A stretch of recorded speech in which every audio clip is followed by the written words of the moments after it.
Friends, ఇక్కడ మీరు చూస్తుంది పోచవరం బోటింగ్ పాయింట్. ఇది భద్రాచలం నుంచి దాదాపు 1 గంటన్నర సమయం అయితే పడుతుంది. ఒకవేళ మీరు భద్రాచలం వెళ్లి పాపికొండల టూర్ ప్లాన్ చేస్తున్నారు అనుకోండి, ఒకవేళ భద్రాచలంలో వాటర్ తక్కువగా ఉంటే మిమ్మల్ని పోచవరం బోటింగ్ పాయింట్ కి తీసుకెళ్తారు. మీ సొంత వెహికల్ ఇక్కడికి చేరుకున్నట్లయితే మీకు టికెట్ ఇక్కడ నుంచి ₹950 ఉంటుంది. లేదంటే భద్రాచలం నుంచి వెళ్లాల్సి ఉంటుంది.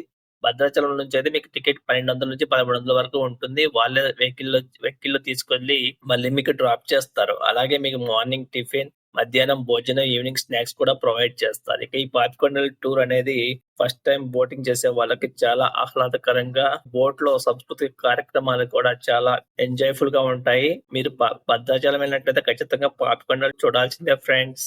ఈ వీడియో మీకు నచ్చినా, ఇన్ఫర్మేటివ్ అనిపించినా లైక్ చేయండి, షేర్ చేయండి. ఇలాంటి మరిన్ని వీడియోస్ కోసం మన ఛానల్ ని సబ్స్క్రైబ్ చేయండి. ఫుల్ వీడియో కావాలంటే కింద చెక్ చేయండి. Thank you.